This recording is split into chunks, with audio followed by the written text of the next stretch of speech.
Assalamualaikum warahmatullahi wabarakatuh. Sebelumnya, saya mengucapkan terima kasih kepada Ibu dan Bapak dosen, selaku dosen penguji dan dosen pembimbing yang telah bersedia dan berkenan untuk melakukan sidang secara online. Perkenalkan, saya Kalia Alifa Salsabila yang akan mempresentasikan penelitian yang berjudul Perancangan Arsitektur Sistem Informasi, Fase Data dan Aplikasi dengan Togab 9 pada Unit Pertokoan Koperasi Pegawai Republik Indonesia, Universitas Diponegoro. Jadi yang melatar belakangi penelitian ini dilakukan yaitu yang pertama, manajer KPRI Undip tidak dapat melihat secara langsung seluruh laporan dari masing-masing bagian, melainkan kepala divisi harus mengambil satu persatu kemudian menyampaikannya atau memberikannya kepada manajer KPRI. Kemudian yang kedua, sistem informasi masih menggunakan LAN atau Local Area Network yang membatasi akses sistem informasi. Kemudian yang ketiga, penambahan fungsi pada sistem sesuai dengan keinginan manajer KPRI. Dan yang terakhir adalah keinginan manajer KPRI lainnya untuk dapat melakukan penjualan produk secara online kepada pelanggan dengan melalui website maupun mobile. Kemudian ruang lingkup dari penelitian ini yaitu yang satu merancang arsitektur data dan aplikasi pada unit pertokoan KPRI Undip. Dan selanjutnya, terlebih dahulu mengenali kondisi pengelolaan data dan aplikasi saat ini. Dan kemudian melakukan perancangan arsitektur data dan aplikasi dilakukan dengan menggunakan framework TOGAF 9. Dan yang terakhir, penelitian ini tidak mencapai tahap implementasi. Yang dimaksud tidak mencapai tahap implementasi dapat dilihat pada lingkaran yang berwarna kuning. Jadi ini adalah tahap yang saya lakukan, mulai dari preliminary, arsitektur vision, requirement management, dan terakhir information system arsitektur, dan tidak mencapai tahap implementation governance. Kemudian pada unit pertokoan KPRI Undip sendiri, jadi ini adalah salah satu unit yang ada di KPRI Undip yang berfokus pada melakukan pelayanan penjualan produk koperasi kepada pelanggan. Pelanggan di sini bisa termasuk anggota koperasi maupun masyarakat umum. Kemudian struktur organisasi di dalam unit pertokoan KPRI Undip sendiri, itu yang pertama ada kepala divisi toko, yang di bawahnya ada kepala subdivisi pertokoan dan kepala subdivisi gudang. Kemudian di bawah kepala subdivisi gudang terdapat staf gudang, dan di bawah kepala subdivisi pertokoan ada staf permuniaga, staf kasir tunai, dan staf kasir kredit. Untuk landasan teori yang digunakan pada penelitian ini, yaitu yang pertama perancangan arsitektur enterprise sendiri, yaitu menurut The Open Group pada tahun 2009, arsitektur sendiri adalah deskripsi formal dari suatu sistem atau perencanaan yang mendetail suatu sistem pada level komponen untuk menjadi panduan pengimplementasiannya, sehingga diharapkan hasil dari penelitian ini dapat menjadi panduan dalam pengimplementasian sistem informasi pada unit pertokoan KPRI Undip. Kemudian menurut Oswald pada 2001, kegunaan dari arsitektur enterprise sendiri adalah menginformasikan, memandu, dan membatasi keputusan bagi organisasi, khususnya dalam melakukan investasi teknologi informasi. Kemudian, apa itu TOGAF 9 sendiri? TOGAF 9 itu adalah suatu framework arsitektur yang telah menyediakan metode dan tools untuk membangun, mengelola, dan mengimplementasikan serta memelihara arsitektur enterprise. Selanjutnya, metode penelitian yang saya lakukan diawali dengan identifikasi masalah, kemudian masuk ke studi pendahuluan, dilanjutkan dengan pengumpulan data yang terdiri dari 3 cara, yaitu yang pertama adalah wawancara, mewawancarai pihak-pihak yang terlibat dalam perancangan, terlibat secara langsung maupun tidak, kemudian observasi dengan cara langsung mendatangi KPRI Undip, dan melakukan observasi terhadap sistem informasinya langsung, mengamati langsung. Kemudian ada studi dokumen yaitu mempelajari printout yang ada. Printout ini dapat berupa nota pembelian, nota penjualan, ataupun laporan-laporan. Kemudian masuk ke tahap preliminary, dilanjutkan dengan identifikasi kondisi saat ini. Kemudian di dalam identifikasi kondisi saat ini terdapat tahapan juga, yaitu yang pertama arsitektur vision, dilanjutkan requirement management, kemudian yang terakhir ada information system arsitektur. Kemudian masuk ke tahap selanjutnya yaitu identifikasi kondisi target.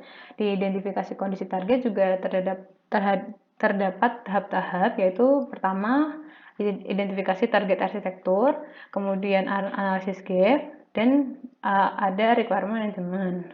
Kemudian masuk ke tahap terakhir yaitu perancangan arsitektur target. Masuk ke tahap pertama yaitu tahap preliminary. Dalam preliminary ada dua tools yang digunakan, yaitu prinsip perancangan. Prinsip perancangan ini, perancangan arsitektur di dalamnya terdiri dari perancangan arsitektur sistem informasi data dan aplikasi, dilakukan dengan mempertimbangkan proses bisnis dan sistem yang telah berjalan.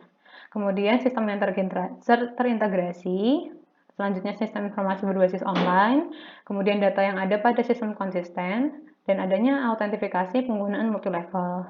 Dilanjutkan dengan pembagian informasi yang jelas pada masing-masing level pengguna sesuai dengan wewenang dan jabatannya. Kemudian ada sistem gudang memiliki menu order pembelian yang saat ini belum dimiliki. Dan yang terakhir, perancangan arsitektur sistem informasi yang mencakup aplikasi mobile untuk unit protokolan KPRI Undip.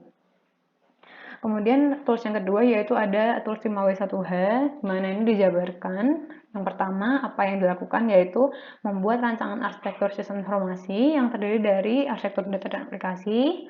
Kemudian siapa yang melakukan yaitu penanggung jawabnya sendiri yaitu Dr. Andes Setiawardoyo yaitu selaku manajer KPRI Undip, dan pelaksanaan perancangan yaitu saya sendiri, Kalia Alifa Salsabila. Di mana dilakukan yaitu di unit protokolan KPRI Undip. Kapan dilakukan yaitu pada bulan November 2019 sampai bulan Maret 2020. Kemudian mengapa dilakukan yaitu untuk mengetahui sistem saat ini dan membuat rancangan arsitektur sistem informasi, fase data dan aplikasi, dan bagaimana dilakukannya yaitu dengan menggunakan framework tugas 9. Masuk ke identifikasi kondisi saat ini, yaitu yang pertama tahap arsitektur vision. Yang digunakan adalah tools value chain, di mana value chain ini berisi aktivitas-aktivitas yang dilakukan di unit protokol KPRI Undip. Terdapat dua jenis aktivitas yaitu aktivitas utama dan pendukung. Namun dalam penelitian ini difokuskan pada aktivitas utama yang berisi aktivitas gudang besar, terdiri dari pemesanan supplier dan inventarisasi, aktivitas gudang kecil, persiapan barang menjadi produk siap jual di toko, kemudian aktivitas toko melakukan penjualan ke pelanggan, kemudian aktivitas pembelian kupon diskon dan penjualan barang secara kredit, dan aktivitas retur barang yang dibeli pelanggan. Kemudian tools yang kedua yaitu stakeholder map matrix. Di sini dimappingkan antara aktivitas dengan penanggung jawabnya. Contohnya inventarisir dan pengecekan persediaan gudang besar yang merupakan tanggung jawab dari kepala subdivisi gudang dan staf gudang dan sebagainya. Kemudian untuk tahap selanjutnya yaitu requirement management. Di dalam requirement management terdapat flowchart yaitu flowchart pengadaan barang. Yang pertama ini melibatkan 4 bidang. Yang pertama toko, gudang kecil, gudang besar, dan supplier. Kemudian dapat dilihat sebagai berikut. Kemudian untuk flowchart kasir dan tunai dan kredit ini dilakukan pada satu bagian saja yaitu pada kasir. Contohnya pada kasir tunai dilakukan pada kasir tunai dan kasir kredit dilakukan pada kasir kredit. Untuk permasalahan yang muncul dalam unit protokolan KPRI Undip seputar sistem informasinya dikategorikan menjadi 3 hal. Yang pertama masalah pengadaan barang. Contoh permasalahannya itu belum adanya fungsi order barang. Terus yang kedua belum adanya jumlah minimal yang mengidentifikasikan perlunya pembelian barang ke supplier, dan lain-lain. Yang kedua yaitu inventarisasi barang. Contohnya staf kasir masih melakukan pengecekan toko, stok toko secara manual, kemudian diperlukannya autentifikasi setiap pengaksesan menu dalam sistem, dan lain-lain. Yang terakhir, penjualan barang ini belum adanya fasilitas penjualan barang secara online, dan lain-lain. Kemudian untuk arsitektur data saat ini digambarkan dengan tools Data Dissemination Diagram. Data Dissemination Diagram ini menggambarkan hubungan antara aplikasi, entitas datanya, dan serta layanan bisnisnya, di mana di sini ada 4 layanan bisnis: transaksi pembelian, transaksi penjualan, pengelolaan stok, dan laporan hasil. Kemudian ada 2 aplikasi, yaitu aplikasi gudang dan kasir, dan data-data entitas data yang di dalamnya. Kemudian dari situ dibuat kelas diagram, yaitu kelas diagram ini dibuat berdasarkan observasi langsung sistem informasi KPRI Undip. Namun observasi yang dapat dilakukan itu sedikit terbatas, sehingga hanya dilakukan terhadap fungsi-fungsi utama atau fitur utama pada sistem informasi KPRI Undip. Kemudian untuk selanjutnya itu arsitektur aplikasi saat ini. Yang pertama ada sistem informasi pergudangan yang digunakan pada gudang besar dan gudang kecil. Fiturnya sendiri itu untuk menambahkan data barang, melihat data barang, menambahkan data supplier, melihat data supplier, dan lain-lain. Selanjutnya ada sistem informasi kasir, ini digunakan pada kasir. Fiturnya itu menambahkan data transaksi penjualan tunai dan kredit. Dan terakhir ada website KPRI Undip. Di sini websitenya belum dimanfaatkan secara maksimal, melainkan hanya digunakan untuk menempatkan informasi-informasi mengenai KPRI Undip, seputar sejarah, visi misi, dan lain sebagainya. Kemudian bagaimana kondisi targetnya sendiri? Target ini diidentifikasikan di sini pada target arsitektur datanya sendiri. Pada bagian pengelolaan dalam koperasi, ini diinginkan sistem informasi berbasis web. Kemudian pada penjualannya ini diharapkan adanya aplikasi mobile yang digunakan untuk melakukan penjualan produk, sehingga dari kedua hal ini diperlukan arsitektur datanya. Kemudian dari target arsitektur aplikasi sendiri, ini ada beberapa. Yang pertama, aktivitas pengadaan barang, inventarisasi barang dan penjualan barang yang dapat dilakukan pada sistem informasi berbasis web. Kemudian, pegawai dapat melakukan order pembelian barang pada sistem informasi. Kemudian dapat diketahui barang mana yang harus dilakukan restock, baik di toko maupun di gudang. Kemudian laporan pengadaan barang, investasi barang, dan kemudian penjualan barang dan lain-lain dapat langsung diterima oleh kepala divisi dan manajer. Kemudian dapat dilakukannya pemantauan barang yang ada di gudang kecil. Dan kemudian ada satu kasir ini dapat melayani dua jenis pembayaran, yaitu kredit dan tunai, tidak seperti sekarang yang ada di dua komputer berbeda. Kemudian penggunanya dapat mendaftarkan diri ataupun melakukan pembelian produk secara online. Kemudian dari kondisi sekarang dan kondisi target yang diharapkan, ini dibuat suatu matris analisis gap arsitektur data dan aplikasi.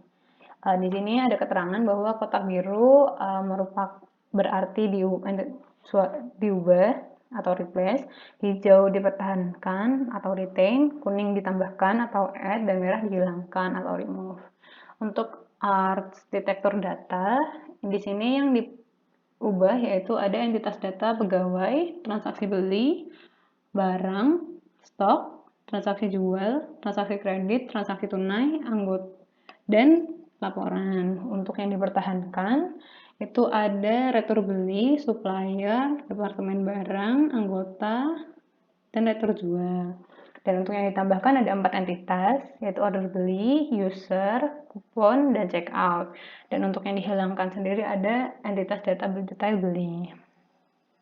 Untuk arsitektur aplikasi, di sini tidak ada yang dipertahankan maupun dihilangkan, melainkan diubah dan ditambahkan. Untuk yang diubah yaitu ada sistem informasi pergudangan, sistem informasi kasir, dan website KPRI Undip. Dan untuk ditambahkan yaitu berupa aplikasi mobile yang diberi nama Kmart KPRI Undip.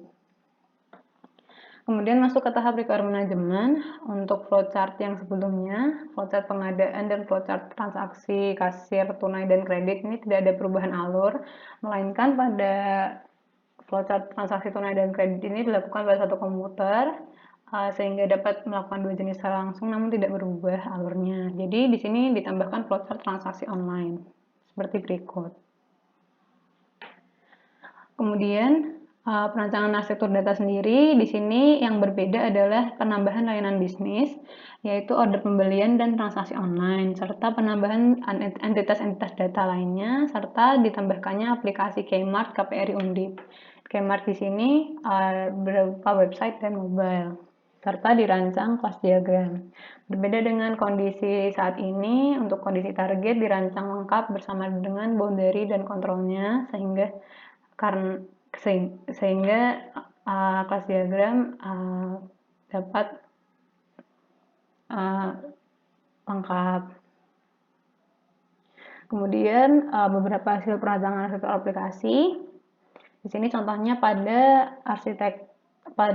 tampilan bagian kasir. Di sini ada menu utama, ada total transaksi kredit yang dilakukan, total transaksi tunai yang dilakukan, daftar stok barang, rekap penjualan harian. Kemudian pada menu kasir ini adalah menu untuk melakukan transaksi. Kemudian untuk tampilan manajer, di sini dapat mengambil semua laporan dan menampilkannya, kemudian terdapat juga statistik-statistik penjualan yang dilakukan. Kemudian untuk aplikasi mobile sendiri, di sini terdapat home, notifikasi, kupon saya, dan akun saya. Kemudian untuk produknya sendiri dapat dikategorikan per produk, kemudian ada promosi, dan histori pembayaran. Dari penelitian yang saya lakukan, disimpulkan bahwa dihasilkan identifikasi kondisi sistem informasi saat ini dan kondisi target yang dilakukan dengan menggunakan tugas 9. Jadi dengan kondisi saat ini dan target, dihasilkan analisa gap arsitektur data yang menunjukkan adanya entitas data yang perlu diubah, dipertahankan, dihapus, dan ditambah. Untuk entitas data yang ditambahkan sendiri itu adalah entitas data beli, user, kupon, dan checkout. Dan untuk yang dihapus adalah entitas data beli. Sedangkan untuk analisa gap arsitektur aplikasi itu menunjukkan adanya aplikasi yang diubah dan ditambah. Ini tidak ada yang dipertahankan. Kemudian yang ditambah sendiri itu adalah aplikasi mobile yang dinamakan Kmart. Terus yang terakhir adalah dibuat perancangan arsitektur data dan aplikasi berbasis web untuk pengolahan internal KPRI Undip dan aplikasi berbasis mobile untuk penjualan produk secara online atau eksternal KPRI Undip. Sekiranya itulah presentasi yang dapat saya sampaikan. Lebih kurangnya mohon maaf. Terima kasih sekali lagi untuk Ibu Bapak dosen yang telah bersedia melakukan sidang secara online. Terima kasih. Assalamualaikum warahmatullahi wabarakatuh.